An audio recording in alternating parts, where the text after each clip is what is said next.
আগামীকাল সংসদে 2026-27 অর্থ বছরের প্রস্তাবিত বাজেট উত্থাপন করবেন অর্থমন্ত্রী। এটি বর্তমান সরকারের প্রথম বাজেট।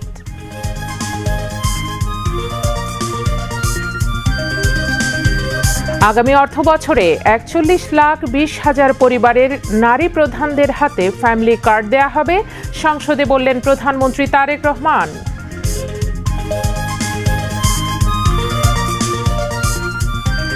সুদানে শাহাদাত বরণকারী 6 শান্তিরক্ষীর স্ত্রীর হাতে বিশেষ সম্মাননা তুলে দিলেন প্রধানমন্ত্রী। বিশ্ব শান্তি রক্ষায় জীবন উৎসর্গকারী বীর শান্তিরক্ষীদের প্রতি গভীর শ্রদ্ধা নিবেদন। ফ্যাসিবাদ মুক্ত বাংলাদেশে বর্তমানে প্রতিটি রাষ্ট্রীয় ও সাংবিধানিক প্রতিষ্ঠানের স্বমহিমায় নিজেদের প্রতিষ্ঠিত করার সুযোগ সৃষ্টি হয়েছে বললেন প্রধানমন্ত্রী।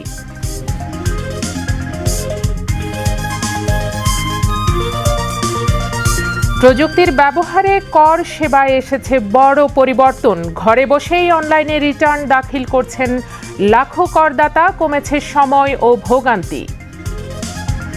দেশের বিদ্যমান সমস্যা সমাধানে মেধার বিকাশ ও সুস্থ প্রতিযোগিতার মানসিকতা নিয়ে তরুণদের এগিয়ে যেতে হবে বললেন ডাক্তার জুবাইদা রহমান।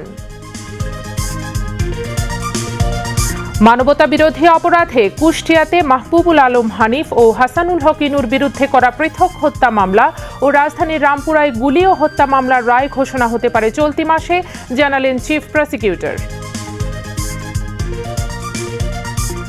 যুক্তরাষ্ট্রের হামলার জবাবে বাহরাইনে পঞ্চম মার্কিন নৌবহর ও জর্ডানে মার্কিন বিমান ঘাঁটিতে হামলা ইরানের।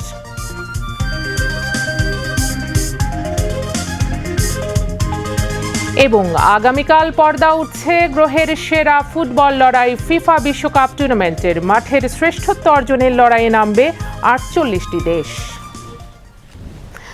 আসসালামু আলাইকুম। রাত 8টার সংবাদে সবাইকে স্বাগত জানাচ্ছি, সাথে আছি শারমিন ফেরদৌসি। এতক্ষণ শুনছিলেন শিরোনাম, এবারে বিস্তারিত। আগামীকাল সংসদে 2026-27 অর্থ বছরের প্রস্তাবিত বাজেট উপস্থাপন করবেন অর্থমন্ত্রী আমির খসরু মাহমুদ চৌধুরী। প্রস্তাবিত এই বাজেটের আকার ধরা হয়েছে 9,38,000 কোটি টাকা, যা দেশের ইতিহাসে সবচেয়ে বড় বাজেট। এটি বর্তমান বিএনপি নেতৃত্বাধীন সরকারের প্রথম বাজেট। সরকারের লক্ষ্য বিনিয়োগ ও কর্মসংস্থান বৃদ্ধি, ব্যবসা বাণিজ্য নিয়ন্ত্রণ শিথিলকরণ এবং মানব সম্পদ উন্নয়নের মাধ্যমে বাংলাদেশকে $1 ট্রিলিয়ন অর্থনীতির পথে এগিয়ে নেওয়া। অর্থনৈতিক গণতান্ত্রিকীকরণ ও বিকেন্দ্রীকরণ, $1 ট্রিলিয়ন অর্থনীতির পথে বাংলাদেশ প্রতিপাদ্যকে সামনে রেখে এবারের বাজেট প্রণয়ন করা হয়েছে। প্রস্তাবিত বাজেটে মোট রাজস্ব আদায়ের লক্ষ্যমাত্রা ধরা হয়েছে 6,95,000 কোটি টাকা। আগামী অর্থ বছরে জিডিপি প্রবৃদ্ধির লক্ষ্যমাত্রা নির্ধারণ করা হয়েছে 6.5%। মূল্যস্ফীতি 7.5% নামিয়ে আনার লক্ষ্য নেওয়া হয়েছে। প্রস্তাবিত বাজেটে অবকাঠামো উন্নয়নের তুলনায় মানব সম্পদ উন্নয়নে বেশি গুরুত্ব দেওয়া হয়েছে।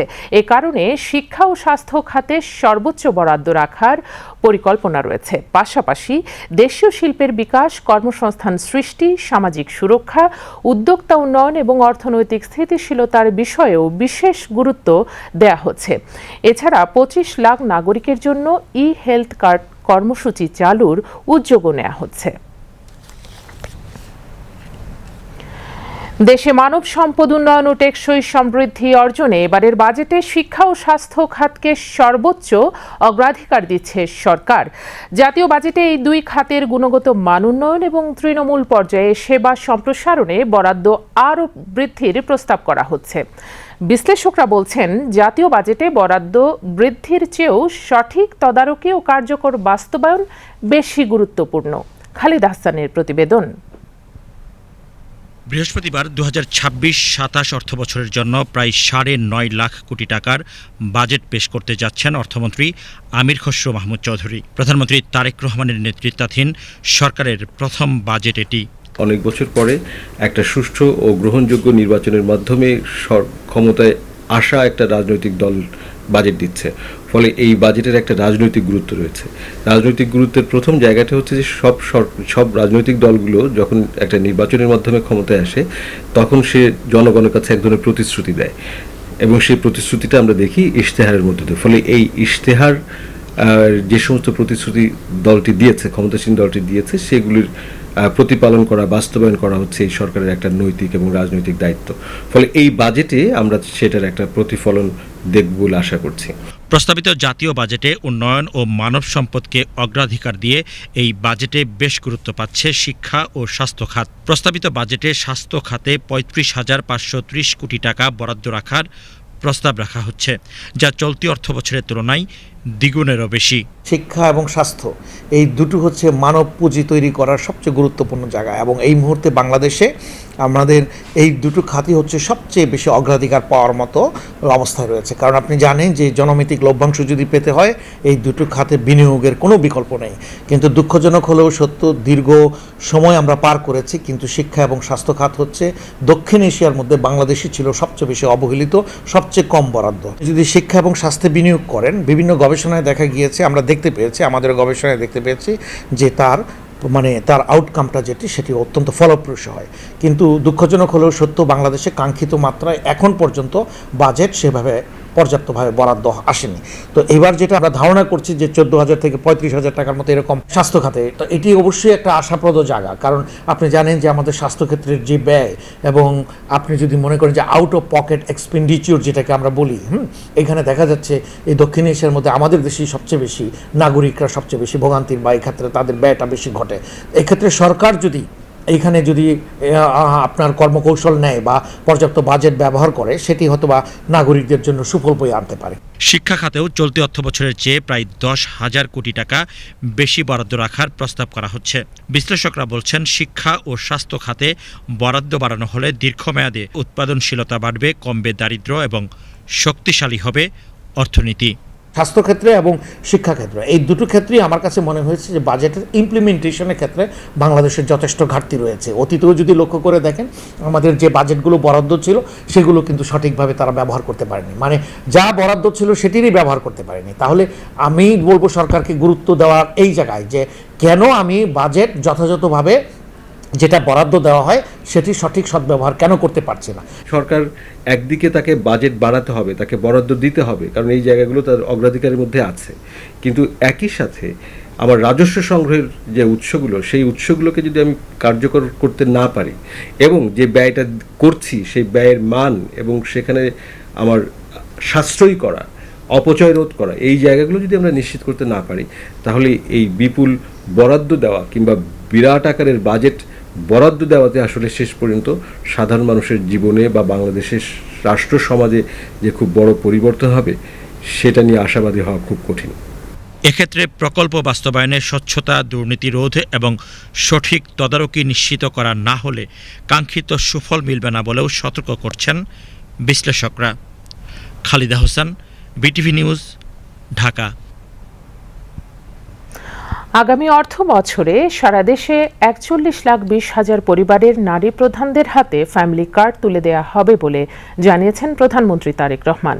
তিনি আজ জাতীয় সংসদে প্রশ্নোত্তর পর্বে কথা জানান। প্রধানমন্ত্রী বলেন, সরকারি শূন্য পদে নিয়োগ প্রক্রিয়া দ্রুতই শুরু করা হবে। সবাই যেন সুন্দরভাবে ব্যবসা করতে পারে সেই সুযোগ তৈরি করে দেওয়ার কথাও জানান প্রধানমন্ত্রী তারেক রহমান। খোরশেদ আলমের রিপোর্ট।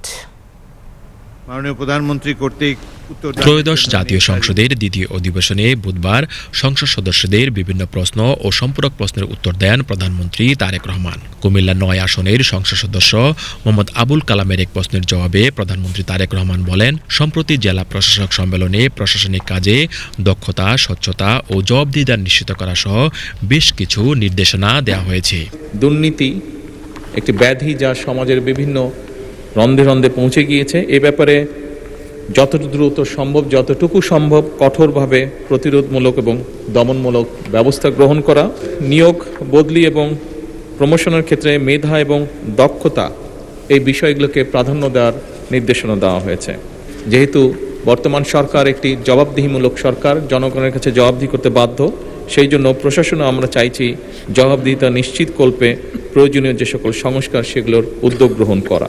এক সম্পূরক প্রশ্নের উত্তরে প্রধানমন্ত্রী বলেন, সরকারি বিভিন্ন দপ্তরে শূন্য পদে নিয়োগ প্রক্রিয়া দ্রুতই শুরু করা হবে। সরকার অত্যন্ত গুরুত্বের সাথে এই বিষয়টি পর্যালোচনা করছে এবং যত দ্রুত সম্ভব আমরা এই পদগুলোতে নিয়োগ প্রক্রিয়া শুরু করব ইনশাআল্লাহ।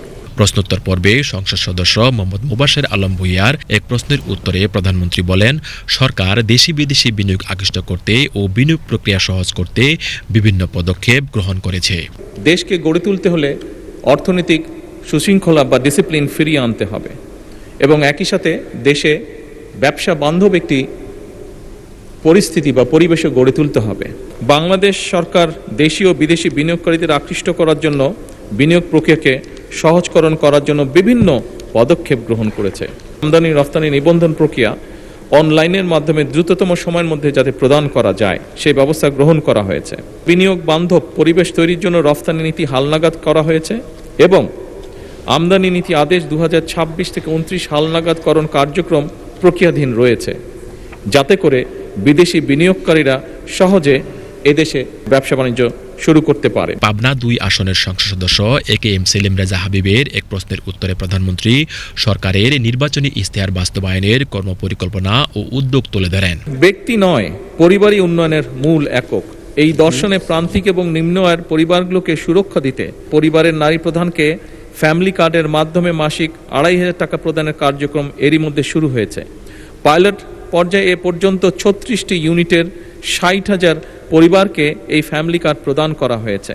আগামী অর্থ বছরে ইনশাল্লাহ আমরা টার্গেট করেছি মাননীয় স্পিকার, সমগ্র বাংলাদেশে আমরা প্রায় 41,20,000 নারী প্রধানের হাতে এই কার্ডটি তুলে দিতে ইনশাল্লাহ সক্ষম হব। 5 বছরে 25 কোটি বৃক্ষরোপণ এবং সবুজ কর্মসংস্থান সৃষ্টির লক্ষ্যে বনায়ন সৃজনের জন্য ইতিমধ্যেই উদ্যোগ গ্রহণ করা হয়েছে মাননীয় স্পিকার। আসন্ন বর্ষা মৌসুমে আমরা চেষ্টা করছি ইনশাল্লাহ 3,14,00,000 চারা আমরা রোপণ করব সারা দেশে।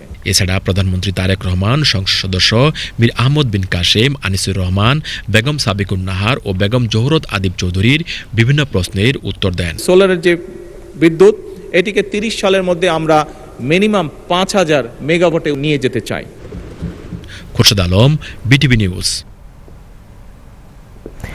এদিকে মন্ত্রীদের জন্য নির্ধারিত প্রশ্নোত্তর পর্বে এক প্রশ্নের জবাবে স্বাস্থ্য ও পরিবার কল্যাণ মন্ত্রী সরদার মোহাম্মদ সাখাওয়াত হোসেন বলেন, সারা দেশব্যাপী 5,58,700 ডোজ কুকুরে কামড়ানোর ভ্যাকসিন সরবরাহ করা হয়েছে এবং এখনও ভ্যাকসিন সরবরাহ অব্যাহত রয়েছে, ফলে ভ্যাকসিনের কোনো অভাব হবে না। তিনি বলেন, সরকার সারা দেশে প্রত্যেকটি ভ্যাকসিনের 3 স্তরে স্টক প্রস্তুত রেখেছে। প্রত্যেকটা উপজেলা লেভেলে পর্যাপ্ত পরিমাণে অ্যান্টি র্যাবিস ভ্যাকসিন রয়েছে। জেলাগুলোতেও স্টক রাখা হয়েছে। অপর এক প্রশ্নের জবাবে স্বাস্থ্য ও পরিবার কল্যাণ মন্ত্রী জানান, দেশের সরকারি হাসপাতালগুলোতে চিকিৎসক, নার্স ও স্বাস্থ্যকর্মী 23,000-এর বেশি পদ বর্তমানে শূন্য রয়েছে। মন্ত্রী বলেন, সরকারি হাসপাতালগুলোতে চিকিৎসকের অনুমোদিত মোট 41,806টি পদের মধ্যে বর্তমানে 9,407টি পদ শূন্য রয়েছে।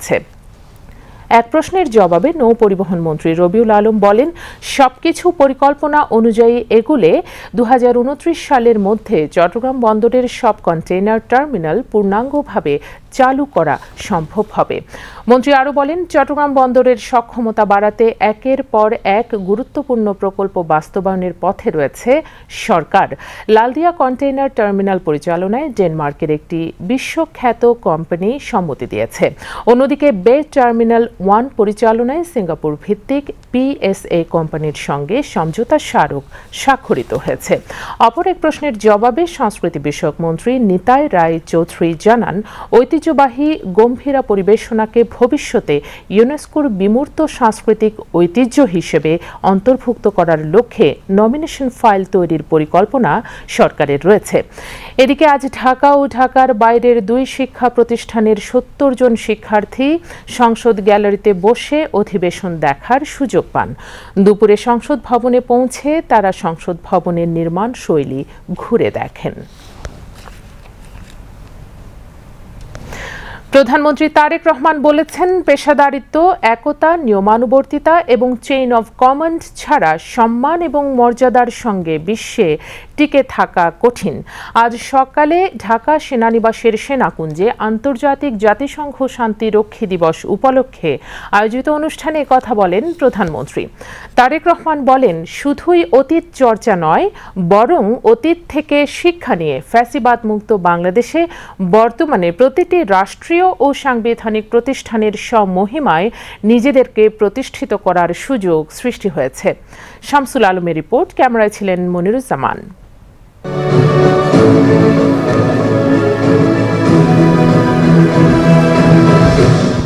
জাতিসংঘ শান্তিরক্ষী মিশনে সততা, নিষ্ঠা ও সর্বোচ্চ পেশাদারিত্বের সঙ্গে দায়িত্ব পালন করছেন বাংলাদেশ সশস্ত্র বাহিনী ও পুলিশের সদস্যরা। ফলে বিশ্বমঞ্চে অন্যতম শীর্ষ শান্তিরক্ষী প্রেরণকারী দেশ হিসেবে বাংলাদেশের সুনাম ও অবস্থান আজ প্রতিষ্ঠিত। আন্তর্জাতিক জাতিসংঘ শান্তিরক্ষী দিবস উপলক্ষে সকালে ঢাকা সেনানিবাসের সেনাকুঞ্জে আয়োজন করা হয় আলোচনা অনুষ্ঠানে প্রধান অতিথি ছিলেন প্রধানমন্ত্রী তারেক রহমান। প্রধানমন্ত্রী তার বক্তব্যে বলেন, একটি দেশের সশস্ত্র বাহিনী দেশের স্বাধীনতা, সম্মান এবং সাহসের প্রতীক। এই গৌরব রক্ষা করা সশস্ত্র বাহিনীর কর্তব্য। বিশ্বের বিভিন্ন দেশে শান্তিরক্ষা মিশনে আপনাদের নিষ্ঠা, কর্তব্য এবং সর্বোচ্চ পেশাদারিত্বের কারণেই বিশ্ব মঞ্চে অন্যতম শীর্ষ শান্তিরক্ষী প্রেরণকারী দেশ হিসেবে বাংলাদেশ সুনাম ও অবস্থান সুদৃঢ়ভাবে ধরে রাখতে সক্ষম হচ্ছে। বিশ্ব শান্তি প্রতিষ্ঠায় এটি আপনাদের সাহস এবং গভীর দায়িত্ববোধের প্রতিফলন বলেই আমি দৃঢ়ভাবে বিশ্বাস করি। প্রফেশনালিজম, ইউনিটি, ডিসিপ্লিন এবং চেইন অফ কমান্ড ছাড়া সম্মান এবং মর্যাদার সঙ্গে টিকে থাকা কঠিন। তারেক রহমান বলেন, বাংলাদেশ সবসময় স্বাধীনতা, সার্বভৌমত্ব এবং পারস্পরিক রাষ্ট্রীয় মর্যাদার নীতিতে বিশ্বাস করে। বাংলাদেশ যে কোনো আগ্রাসন ও সংঘাতের বিরুদ্ধে একটি নিরাপদ ও শান্তিময় পৃথিবী গড়ে তুলতে বহুপাক্ষিক কূটনীতি ও জাতিসংঘ সনদের প্রতি সম্পূর্ণ শ্রদ্ধাশীল।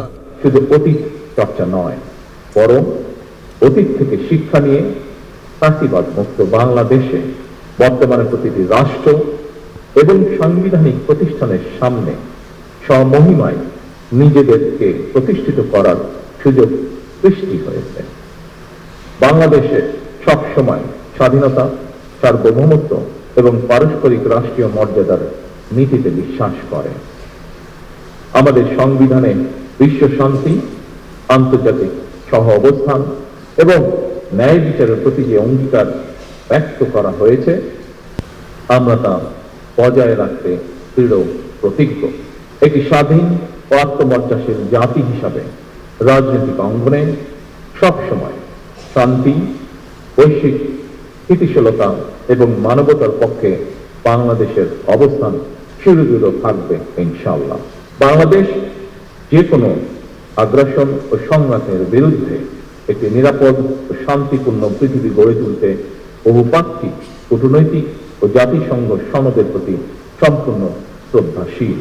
অনুষ্ঠানে বক্তব্য রাখেন বাংলাদেশে জাতিসংঘের আবাসিক প্রতিনিধি ক্যারল ফ্লোর স্মেরেজনিয়াক, সেনাবাহিনী প্রধান জেনারেল ওয়াকারুজ্জামান, প্রধানমন্ত্রীর প্রতিরক্ষা বিষয়ক উপদেষ্টা ব্রিগেডিয়ার জেনারেল অবসরপ্রাপ্ত ডক্টর এ.কে.এম. শামসুল ইসলাম ও পররাষ্ট্র প্রতিমন্ত্রী শামা ওবায়দ ইসলাম।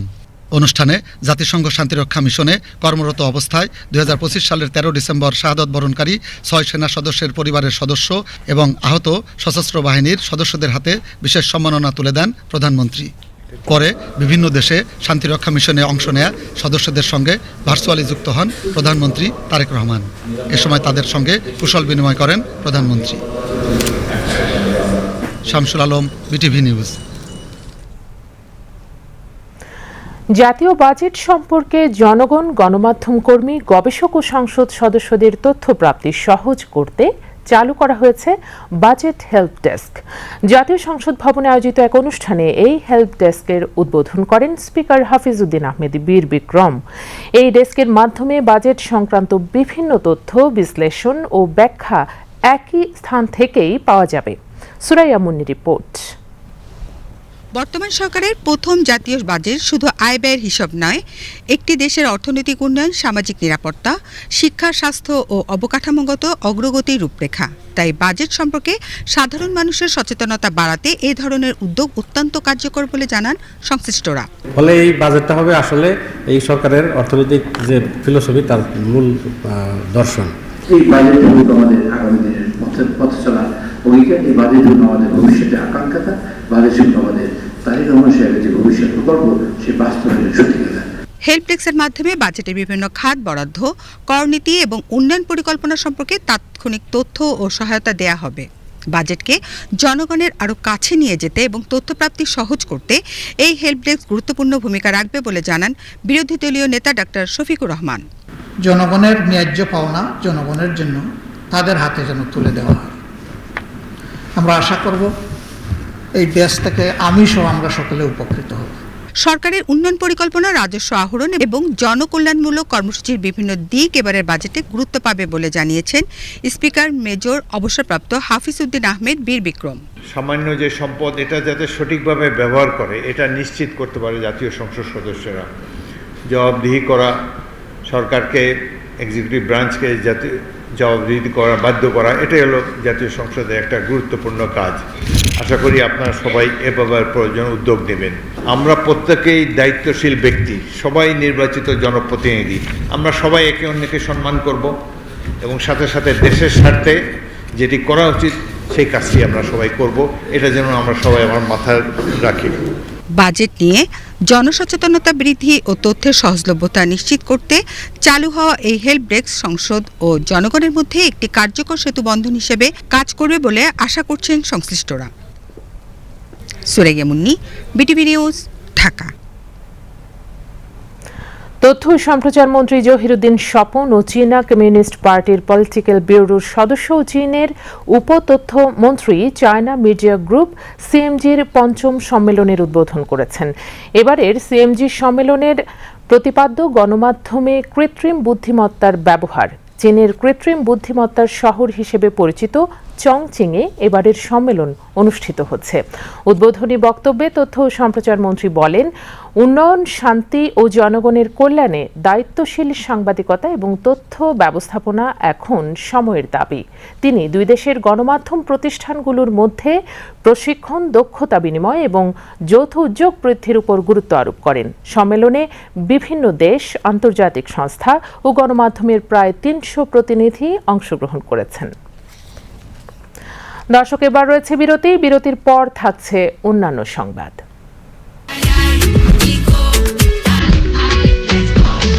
ফিফা বিশ্বকাপ 2026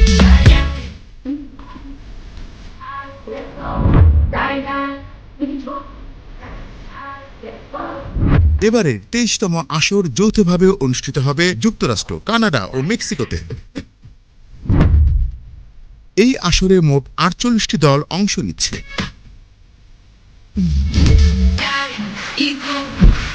বিশ্বকাপের খেলা দেখতে চোখ রাখুন বিটিভির পর্দায়।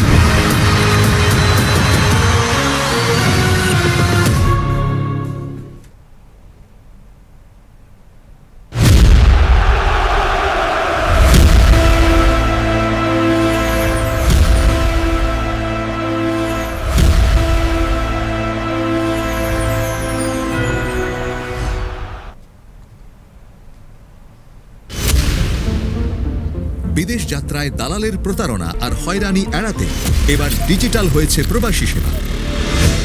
জনশক্তি কর্মসংস্থান ও প্রশিক্ষণ ব্যুরোর সব সেবা এখন এক জায়গায়, ওইপি বা ওভারসিজ এমপ্লয়মেন্ট প্ল্যাটফর্মে।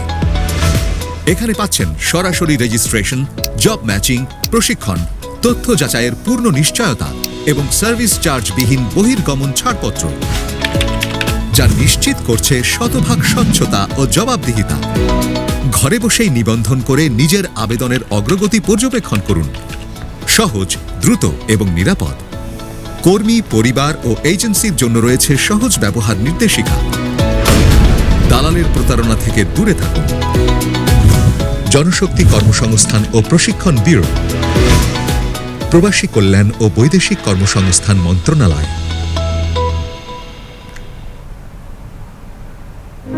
কৃষক বাঁচলে বাঁচবে দেশ, গর্ব সুফলা বাংলাদেশ। শস্য, ফসল, মৎস্য ও পশুপালন খাতে 10,000 টাকা পর্যন্ত কৃষি ঋণ সুদসহ মওকুফের সিদ্ধান্ত গ্রহণ করেছে বর্তমান সরকার। এই ঋণ মওকুফ করা হলে আনুমানিক 12 লাখ কৃষক প্রত্যক্ষভাবে লাভবান হবে এবং মওকুফ করা হবে প্রায় 1,500 কোটি টাকা। এর ফলে ক্ষুদ্র ও প্রান্তিক কৃষকগণ ঋণের দায় হতে মুক্ত হবেন এবং ব্যাংক থেকে পুনরায় স্বল্প সুদে কৃষি ঋণ গ্রহণ করতে পারবেন। কৃষক রক্ষা পাবে স্থানীয় মহাজনী ঋণের উচ্চ সুদের হাত থেকে। কৃষি ঋণ মওকুফে দৃঢ় অঙ্গীকার, কৃষকের পাশে আছে বর্তমান সরকার।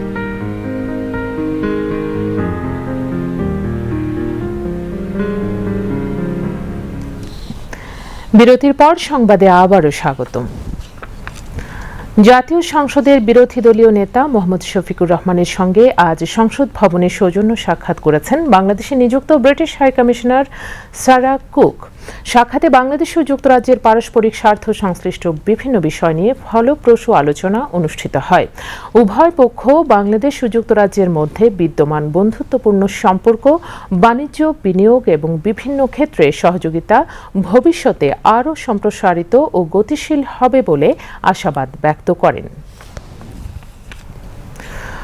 বছরের পর বছর ধরে ঝুলে থাকা মামলাগুলো দ্রুত নিষ্পত্তির লক্ষ্যে কার্যকর উদ্যোগ নেওয়া হচ্ছে বলে জানিয়েছেন আইন ও বিচার বিষয়ক মন্ত্রী মোহাম্মদ আসাদুজ্জামান।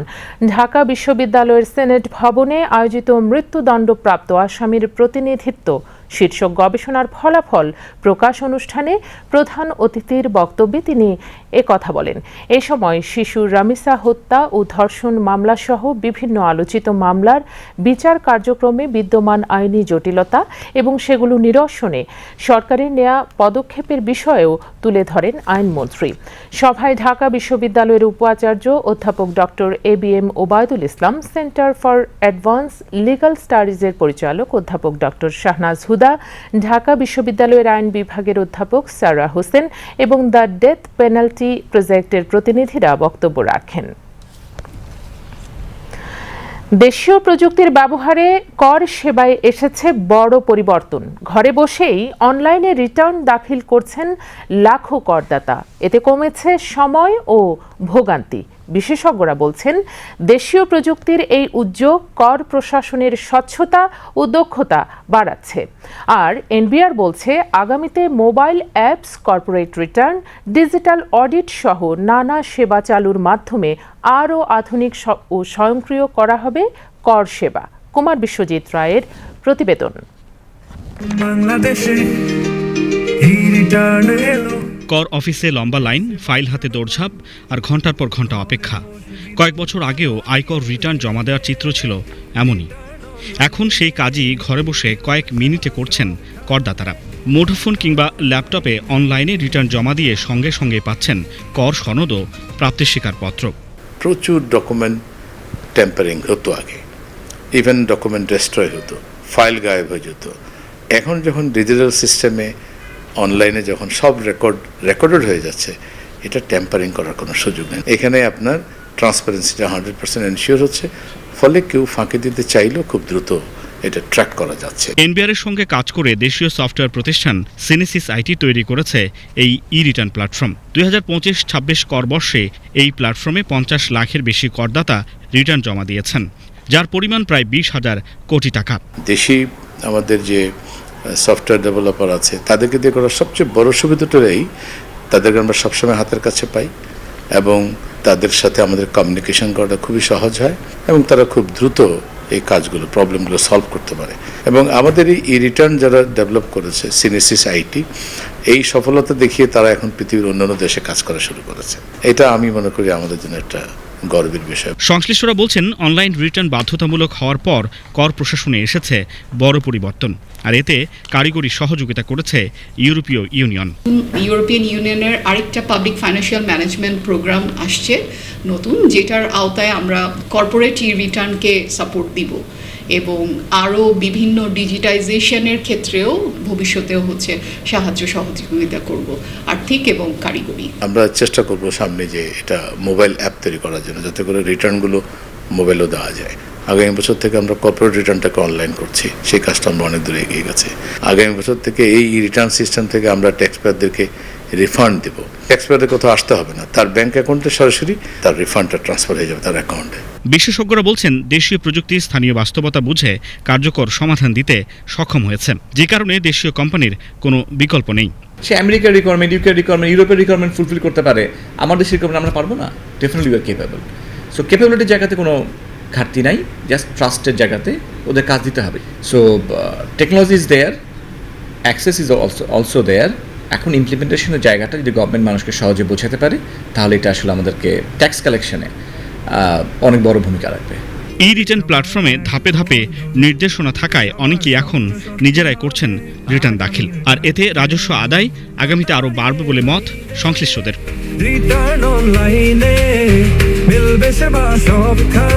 কুমার বিশ্বজিৎ রায়, বিটিভি নিউজ, ঢাকা। বিজ্ঞান ভিত্তিক উদ্ভাবনের মাধ্যমে দেশ গড়তে তরুণদের এগিয়ে আসার আহ্বান জানিয়েছেন জিয়াউর রহমান ফাউন্ডেশনের vice president doctor Zubaida Rahman. একই সঙ্গে বৃক্ষরোপণকে সবুজ বিপ্লবে রূপান্তরের উপর গুরুত্ব আরোপ করেন তিনি। শহীদ রাষ্ট্রপতি জিয়াউর রহমানের ৪৫তম শাহাদাত বার্ষিকী উপলক্ষে ঢাকা বিশ্ববিদ্যালয়ে মাসব্যাপী বৃক্ষরোপণ কর্মসূচি ও ভবিষ্যৎ বিজ্ঞানীর খুঁজে বিজ্ঞান মেলার উদ্বোধনী অনুষ্ঠানে তিনি এসব কথা বলেন। কুমার বিশ্বজিৎ রায়ের আরও একটি রিপোর্ট। ঢাকা বিশ্ববিদ্যালয়ে শুরু হলো মাসব্যাপী বৃক্ষরোপণ কর্মসূচি ও ভবিষ্যৎ বিজ্ঞানীর খোঁজে বিজ্ঞান মেলা ২০২৬। শহীদ রাষ্ট্রপতি জিয়া রহমানের ৪৫তম শাহাদাত বার্ষিকী উপলক্ষে জিয়াউর রহমান ফাউন্ডেশনের আয়োজনে এই কর্মসূচির উদ্বোধন করেন সংগঠনের vice president doctor Zubaida Rahman. Dhaka বিশ্ববিদ্যালয়ের কার্জন হল প্রাঙ্গণে কয়েকটি গাছের চারা রোপণের মাধ্যমে তিনি এই বৃক্ষরোপণ কর্মসূচির উদ্বোধন করেন। পরে উদ্ভিদ বিজ্ঞান বিভাগের সেন্ট্রাল গ্যালারিতে ভবিষ্যৎ বিজ্ঞানীর খোঁজে বিজ্ঞান মেলা ২০২৬-এর উদ্বোধন করেন তিনি। সারা দেশে মাসব্যাপী বৃক্ষরোপণ কর্মসূচি ও বার্ষিক ভবিষ্যৎ বিজ্ঞানীর খোঁজে প্রতিযোগিতার শুভ উদ্বোধন ঘোষণা করছি। দেশের বিদ্যমান সমস্যার সমাধানে মেধার সুষ্ঠু প্রয়োগ এবং সুস্থ প্রতিযোগিতার মানসিকতা নিয়ে তরুণদের এগিয়ে যাওয়ার আহ্বান জানান ডাক্তার জুবাইদা রহমান। তিনি বলেন, বিজ্ঞান চর্চা, গবেষণা ও উদ্ভাবনের মাধ্যমে নতুন প্রজন্ম দেশ গঠনে গুরুত্বপূর্ণ ভূমিকা রাখতে পারে। বিজ্ঞানের অভিনব ইনোভেশনের মাধ্যমে আমাদের অনগ্রসর দেশটাকে নিশ্চয়ই সাহায্য করা যায়। ইনশাআল্লাহ বিজ্ঞানের বিভিন্ন ইনোভেশনের ফলে দেশের বহু সমস্যার সমাধান হবে। শুধু চাই আমাদের আকাঙ্ক্ষা, উদ্যোগ, অধ্যবসায়। বিজ্ঞান চিন্তায় মগ্ন শিক্ষক, শিক্ষিকা, শিক্ষার্থীরা সারা দেশের তথা গোটা বিশ্বের ভরসা। তাদের বিজ্ঞান চিন্তায় ভর করেই এগিয়ে যাবে আগামীর বাংলাদেশ। বৃক্ষরোপণ কর্মসূচিকে অর্থনৈতিক সমৃদ্ধি ও সবুজ বিপ্লবের কার্যকর হাতিয়ার হিসেবে কাজে লাগানোর আহ্বান জানিয়ে তিনি বলেন, পরিবেশ সংরক্ষণ এবং দেশের বিভিন্ন সমস্যা সমাধানে শিক্ষক ও শিক্ষার্থীরা গুরুত্বপূর্ণ অবদান রাখতে পারেন। বৃক্ষরোপণকে শুধু গতানুগতিক কর্মসূচির মধ্যে না রেখে বরং জনগণের অংশগ্রহণে অর্থনৈতিক, সামাজিক ও প্রজন্মগত উন্নয়নের এক সবুজ বিপ্লবে রূপান্তর করা যায়। কেন্দ্রীয় কর্মসূচির অংশ হিসেবে একই দিনে শেরেবাংলা কৃষি বিশ্ববিদ্যালয় এবং সিলেট কৃষি বিশ্ববিদ্যালয়েও বৃক্ষরোপণ কর্মসূচির উদ্বোধন করা হয়। অনুষ্ঠানে সভাপতিত্ব করেন জিয়াউর রহমান ফাউন্ডেশনের ভারপ্রাপ্ত নির্বাহী পরিচালক অধ্যাপক ডক্টর মোর্শেদ হাসান খান। এতে বক্তব্য রাখেন ঢাকা বিশ্ববিদ্যালয়ের উপাচার্য অধ্যাপক ডক্টর এবিএম ওবায়দুল ইসলাম এবং ঢাকা বিশ্ববিদ্যালয়ের সাবেক উপাচার্য অধ্যাপক ডক্টর আফম ইউসুফ হায়দার। কুমার বিশ্বজিৎ রায়, বিটিভি নিউজ, ঢাকা। দেশে ডেঙ্গুর প্রাদুর্ভাব মোকাবেলায় সবাইকে নিজ নিজ অবস্থান থেকে সচেতনভাবে কাজ করার আহ্বান জানিয়েছেন স্বাস্থ্যমন্ত্রী সরদার মোহাম্মদ সাখাওয়াত হোসেন। আজ জাতীয় প্রেসক্লাবে শহীদ রাষ্ট্রপতি জিয়াউর রহমানের শাহাদাত বার্ষিকী উপলক্ষে আয়োজিত এক অনুষ্ঠানে প্রধান অতিথির বক্তব্যে তিনি এই আহ্বান জানান। স্বাস্থ্যমন্ত্রী বলেন, ডেঙ্গু রোগীদের অবস্থা সার্বক্ষণিক পর্যবেক্ষণে রাখতে হবে। ডেঙ্গু পরিস্থিতিতে রোগীর সংখ্যা বৃদ্ধি পেলে চিকিৎসকদের প্রয়োজনীয় যে কোনো বিষয় দ্রুত জানাতে হবে। এক্ষেত্রে তাৎক্ষণিক ব্যবস্থা নেওয়ার আশ্বাসও দেন তিনি আরও বলেন, শহীদ জিয়াউর রহমানের আদর্শ অনুসরণ করে দেশ ও জনগণের কল্যাণে কাজ করতে হবে। অধ্যাপক ডাক্তার মোহাম্মদ আবুল কেনানের সভাপতিত্বে অনুষ্ঠানে বক্তব্য রাখেন ডক্টরস অ্যাসোসিয়েশন অব বাংলাদেশ, ড্যাবের সাবেক মহাসচিব ডাক্তার মোহাম্মদ আব্দুস সালাম সহ বিভিন্ন নেতৃবৃন্দ। প্রধানমন্ত্রীর তথ্য ও সম্প্রচার উপদেষ্টা ডক্টর জাহিদুর রহমান বলেছেন, প্রযুক্তি নির্ভর জ্ঞান চর্চার এই যুগে বিশেষায়িত চলচ্চিত্র দক্ষ মানব সম্পদ তৈরিতে গুরুত্বপূর্ণ অবদান রাখতে পারে। বিশেষ শ্রেণীর চলচ্চিত্র নির্মাণ উদ্যোগের মাধ্যমে চিকিৎসা, শিক্ষা ও গণমাধ্যম খাতের মধ্যে আরও কার্যকর সহযোগিতা গড়ে উঠবে। জাতীয় হৃদরোগ ইনস্টিটিউট এবং বাংলাদেশ চলচ্চিত্র ও টেলিভিশন ইনস্টিটিউটের যৌথ উদ্যোগে অনুষ্ঠিত বিশেষ শ্রেণীর চলচ্চিত্র নির্মাণ, প্রদর্শন এবং এর মাধ্যমে কর্মক্ষেত্রে পেশাদারিত্ব বৃদ্ধি, সমস্যা ও সম্ভাবনা শীর্ষক কর্মশালায় প্রধান অতিথির বক্তব্যে তিনি এসব কথা বলেন। অনুষ্ঠানে আরও বক্তব্য রাখেন জাতীয় হৃদরোগ ইনস্টিটিউট ও হাসপাতালের পরিচালক ডাক্তার আব্দুল ওয়াদুদ চৌধুরী, বাংলাদেশ চলচ্চিত্র ও টেলিভিশন ইনস্টিটিউটের প্রধান নির্বাহী জনাব আবুল কালাম মোহাম্মদ শামসুদ্দিন, চলচ্চিত্র নির্মাতা ডাক্তার বুলবুল বিশ্বাস। বক্তারা বলেন, বিশেষ শ্রেণীর চলচ্চিত্র কেবল প্রশিক্ষণের মাধ্যমে নয়, এটি একটি জ্ঞান ভিত্তিক আর্কাইভ গড়ে তোলার সুযোগও সৃষ্টি করে, যা ভবিষ্যৎ প্রজন্মের জন্য মূল্যবান সম্পদ হয়ে থাকবে। জুলাই গণঅভ্যুত্থানের সময় কুষ্টিয়ায় 6 জনকে হত্যার ঘটনায় করা মানবতাবিরোধী অপরাধের মামলায় মাহবুবুল আলম হানিফ সহ 4 জনের বিরুদ্ধে যুক্তিতর্ক উপস্থাপন শেষে রায়ের জন্য অপেক্ষমাণ রেখেছেন আন্তর্জাতিক অপরাধ ট্রাইব্যুনাল 2। আজ এই মামলার যুক্তিতর্ক উপস্থাপন শেষ করে প্রসিকিউশন ও আসামি পক্ষ। মামলার 4 আসামি পলাতক রয়েছে। গত বছরের 2 নভেম্বর 4 আসামির বিরুদ্ধে আনুষ্ঠানিক অভিযোগ গঠনের মধ্য দিয়ে এই মামলা বিচার শুরু হয়। মামলায় আসামিদের বিরুদ্ধে উস্কানিমূলক বক্তব্য, ষড়যন্ত্র এবং কুষ্টিয়ায় 6 জনকে হত্যার অভিযোগ আনা হয়েছে। এর আগে একই অভিযোগে জাসদ সভাপতি হাসানুল হক ইনুর বিরুদ্ধে করা পৃথক মামলার যুক্তিতর্ক উপস্থাপন শেষ হয় 14 মে। এদিকে আজ জুলাই গণঅভ্যুত্থানে রামপুরায় কার্নিশে ঝুলে থাকা এক ব্যক্তিকে গুলি করা সহ 2 জন হত্যা মামলার আসামি চঞ্চল চন্দ্র সরকারের সাফাই সাক্ষী গ্রহণ করেন আন্তর্জাতিক অপরাধ ট্রাইব্যুনাল 2। পরে সাংবাদিকদের ব্রিফ করেন চিফ প্রসিকিউটর মোহাম্মদ আমিনুল ইসলাম। তিনি বলেন, চলতি মাসেই হতে পারে জুলাই গণঅভ্যুত্থানে সংগঠিত মানবতাবিরোধী অপরাধের এই 3টি মামলার রায়। এটা সিএবিতে অর্থাৎ জাজমেন্টের অপেক্ষাধীন রাখা হয়। আজকে মাহবুবুল আলম হানিফের আর্গুমেন্ট শেষ হয়েছে, অর্থাৎ সামিং আপ শেষ করা হয়েছে এবং সেটাও সিএবিতে অর্থাৎ রায় দেওয়ার জন্য অপেক্ষমান রাখা হয়েছে। এবং আরও একটি কার্যক্রম ছিল যে আপনারা জানেন যে রামপুরায় কার্নিশে ঝুলে থাকা একটা নিষ্পাপ নির্দোষ একটা মানুষ, তাকে পুলিশ অহেতুক আন্দোলনের সময় তাকে কার্নিশে ঝুলে থাকা অবস্থায় তাকে গুলি করে, সেটাও রায়ের অপেক্ষমান থাকবে। মোট কথা হচ্ছে এই 3টি রায় আমরা প্রত্যাশা করছি চলতি মাসের মধ্যে প্রচারিত হবে আশা করছি, এবং তাদের প্রত্যেকেরই সর্বোচ্চ শাস্তি হবে বলে আমরা আশা করছি। এবার আন্তর্জাতিক সংবাদ।